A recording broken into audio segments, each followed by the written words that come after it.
function continuous function என்னன்னா let f be a complex valued function அது f வந்து complex valued function அந்த z ன்ற plane இருக்கும் z என்னன்னா x plus i ன்னு தெரியும் அப்ப complex valued function defined on a region அந்த region வந்து d அந்த plane z ன்ற plane இருக்குன்னு சொல்றாங்க let z not belongs to d அப்ப then f is said to be a continuous அது f வந்து continuous இருந்தா at z0 எப்படி இருக்குன்னா epsilon greater than 0 there exists del greater than 0 இருக்கும் such that modulus of z minus z0 less than del which implies that modulus of f of z minus f of z0 less than epsilon அதாவது continuous function எப்படி இருக்குன்னா limit z tends to z0 f of z equal to f of z0 இருக்கிறது என்னன்னு சொல்றாங்கன்னா continuous function சொல்றாங்க அதாவது அந்த region d வந்து z0 என்ற பிளேன்ல இருக்கும்போது அது என்னவா இருக்கும்னு சொல்றாங்கன்னா continuous function சொல்றாங்க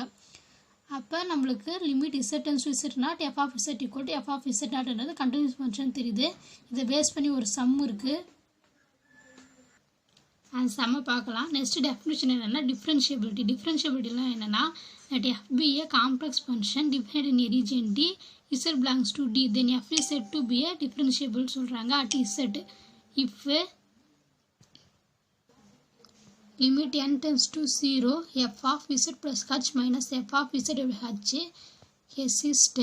and it is finite அப்ப df divided by dz equal to f dash of z this limit is denoted by f dash of z at df divided by dz and it is called the derivative of f of z at z this function is said to be differentiable in d it is differentiable at the point of d theorem every differential function is continuous but not converse அதாவது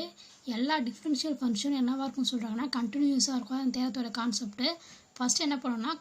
continuous னு prove பண்ணனும் அது என்ன ஆகும்னா continuous prove பண்ணா அந்த theorem என்ன ஆகுதுன்னா differentiable ஆகுது converse part வந்து இல்லன்னு சொல்ல போறோம் அதாவது தேரத்தோட concept proof consider limit h tends to 0 f of z plus h minus f of z இது differentiable formula அப்ப multiplying and dividing by h limit h tends to 0 f of z plus h minus f of z equal to limit h tends to 0 f of z plus h minus f of z divided by h வந்து divide பண்றோம் and dot h multiple பண்றோம் separate limit எடுக்கும்போது limit h tends to 0 f of z plus h minus f of z divided by h into limit h tends to 0 into h கிடைக்கும் ஏனா h க்கு வந்து செப்பரேட்டா limit எடுக்கறோம் limit h tends to 0 f of z plus h minus f of z divided by h வந்து f dash of z னு சொல்வோம் and limit h tends to 0 க்கு அந்த time 0 ஆகும் அப்ப இது மல்டிப்ளை இருக்கும்போது டைம் 0 ஆகுது அப்ப limit h tends to 0 f of z plus h minus f of z equal 0 limit h tends to 0 f of z plus h equal to f of z by definition படி f வந்து continuousனா limit h tends to 0 f of z plus h equal to f of z னு சொல்வோம் அப்ப f is continuous at z னு சொல்லியாச்சு next converse part the converse part need not to be a true அது true இல்லன்னு சொல்லியாச்சு let us assume that the function f of z equal to model z bar at z equals 0 f of z equal to modulus of f of z equal to z bar அப்ப modulus of f of z minus z bar வந்து 0 சொல்லியாச்சு அதாவது z 0 சொல்லியாச்சு அப்ப modulus of z bar minus 0 அப்ப modulus of z கிடைக்கும் அப்ப f of z minus f of 0 equal to z less than epsilon அதாவது f is continuous at z equal to 0 இத நம்ம அஸ்யூம் பண்ணியாச்சு limit h அதாவது put z equal 0 னா limit h tends to 0 f of z plus h minus f of z divided by h equal to limit h tends to 0 அந்த z value 0 ஆகுது அப்ப f of h minus f of 0 divided by h அது எப்படி வரனா h bar அதாவது f of z minus f of 0 தான் நம்ம என்ன சொல்லுவோம்னா z bar னு சொல்லுவோம் அப்ப f of h minus f of 0 why h bar divided by h னு எழுதுறோம் h equal p plus iq அப்ப h bar equal p minus iq limit h tends to 0 p minus iq divided by p plus iq h bar divided by h னு அந்த value apply பண்றோம் let limit h tends to 0 along the imaginary axis h equal q ஏனா இங்க imaginary part என்னன்னா q real part to p அப்ப h tends to 0 q tends to 0 இப்போ limit q tends to 0னா அந்த value என்ன ஆகுதுன்னா 1 ஆகுது. அப்போ limit h tends to 0 f of z plus h minus f of z divided by h equal to -1 வந்து real ஆக்சிஸில் plus 1 வந்து imaginary ஆக்சிஸில். அப்போ லிமிட் இஸ் நாட் யூனிக் இந்த ஃபங்க்ஷன் z, அதாவது is not differentiable at z equal to 0. அதாவது limit வந்து not unique இந்த function of z, ஆனால் நாட் டிஃப்ரென்ஷியபிளாக இருக்குது z equal 0 இருக்கும்போது. அதே same time continuous at z equal 0 theorem prove ஆகுது. அந்த தேரத்தை யூஸ் பண்ணி தான் அந்த sum f of z equal to modulus of z square வந்து டிஃப்ரென்ஷியபிள் z equal 0 இருக்குன்னு சொல்கிறாங்க.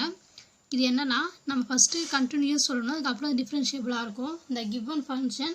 f of z equal modulus of z square நம்மளுக்கு ஆல்ரெடி தெரியும் z equal to x plus iy, modulus of z equal to root of x square plus y square. அப்போ modulus square equal to x square plus y square கிடைக்கும். அப்போ limit apply பண்ணும்போது z tends to 0 f of z equal to x square plus y square. அப்போ limit z tends to 0 x square plus y square along the straight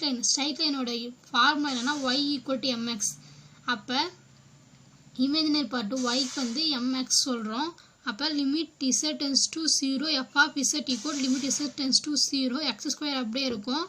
y ஸ்கொயரோட value வந்து mx, அது square பண்ண m square x square காமனாக எடுத்தால்